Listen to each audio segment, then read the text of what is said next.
Hello friends, જય શ્રી કૃષ્ણ, જય માતાજી. કેમ છો બધા મિત્રો? મારા આજના બ્લોગની શરૂઆત કરું છું.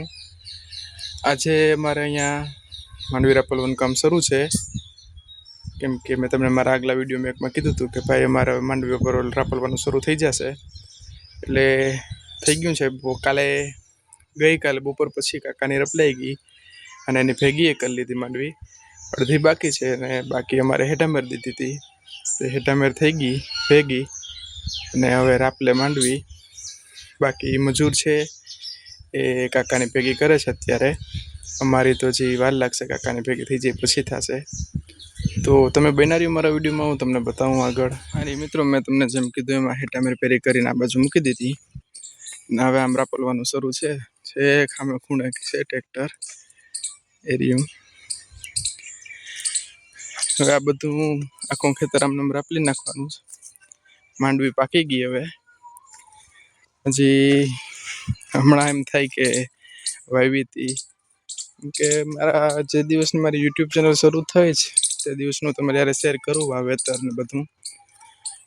એટલા માટે તમે જે રેગ્યુલર વિડીયો જોવો છો મારા, એને તો ખબર હશે બધી ક્યારે વાવેતર થયું હતું, ક્યારે શું થયું હતું બધું.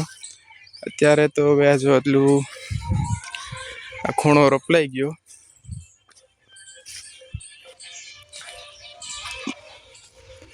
રપલાઈ જાય આખી.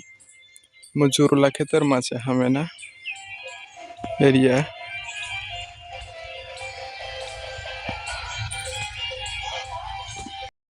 ફ્રેન્ડ્સ, તો મેં તમને કીધું એ પ્રમાણે કે અત્યારે મારે મોસમ પડી ગઈ.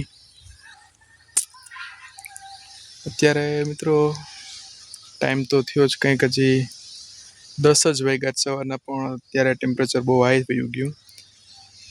કેમ કે આ જે સિઝન છે અત્યારે વધારે પડતી ગરમ ઋતુ હોય, એમાં તો જ માંડવી પાકે અને આ જે ડારા છે એ હુકાય. બાકી તો ન વાંધો આવે, સહન કરતા આવીએ પહેલેથી. તોય છતાંય મિત્રો, આજે આટલી આગળ ટેમ્પરેચર છે ને વધારે હોય ત્યારે આ ગાળામાં જે પશુ છે બધા એ દૂધ ઓછું થઈ જાય. કેમ કે લૂ વધારે હોય એટલા માટે થઈને. ભેંસનું તો સરેરાશ જે ગરમી વધે એટલે ઓછું થઈ જ જાય. અત્યારે ગાયનું દૂધ પણ ઓછું થઈ ગયું. મારે 2 ગાયું દોવા દઈ, એ 2 ગાયોનું દૂધ ઓછું થઈ ગયું. એટલે પછી વાંધો નહીં આવે. જેમ આગળ ઠંડીની ઋતુ આવે છે, હવે તો શિયાળો એ આવતો જશે એટલે વાંધો નહીં આવે. પણ છતાંય અત્યારે હજી આ ગરમી છે અને અત્યારે જે માંડવી પાકે, આ સિઝન આવી હોય માંડવી પાકવાની. મિત્રો, આવી ગયું છે અત્યારે ટ્રેક્ટર. આ અમારા ફ્રેન્ડ જ છે આમ તો, જોકે અમે જેને આપ્યું છે એમના ફ્રેન્ડ છે, પણ ગામના એટલે બધા ફ્રેન્ડ જ કહેવાય. અહીંયા જો પપ્પા અને કાંતિભાઈ આ રોડ હાલે એની માથે બેઠા, કેમ કે અમુક જગ્યાએ હજી નથી. હા રહ્યું જો મિત્રો, આ રપલાઈ ગયો ખૂણો. હવે ઓલી સાઈડનું ખેતર રહ્યું આખું. અને નારિયેળી જે મેં હમણાં પાટલા ગોડાવ્યા હતા અહીંયા રહ્યું. હવે એને પાવાની છે, પણ હવે માંડવી નીકળવાનું શરૂ થઈ ગયું એટલે પાવાનું બંધ કરી દીધું. બાકી તો ઉપલો પાટલો છે જે ઉપરનો એ પી ગયો, નીચેનો બાકી છે હજી. પણ હવે તો હમણાં નહીં વેતા આવે, કેમ કે આમાં નીકળે ખોટું તો બગડે બધું. એટલે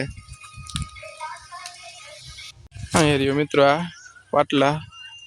જેતા ક્યાંક ત્રોપા પડ્યા, નકર હાવ ચોખ્ખો ક્લીન હોય પાટલો. આ જોઈ રહ્યો તમે, આ નાળિયેરી અમારે આખી આમને ફરતી દેખાય છે બધી. આ સામેની બાજુ તમારે મોટા બપ્પાનું ખેતર આવી ગયું, પણ છે ફરતી નાળિયેરી બધે.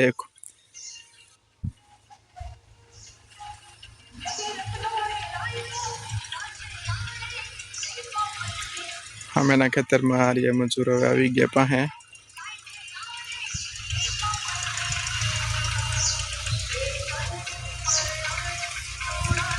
અહીંયા મિત્રો આગળ ટ્રેક્ટર જાય, કાંતિભાઈ બેઠા એમાં. અને આ આટલું પૂરું થાય એટલે અડધું ખેતર થઈ જાય પૂરું.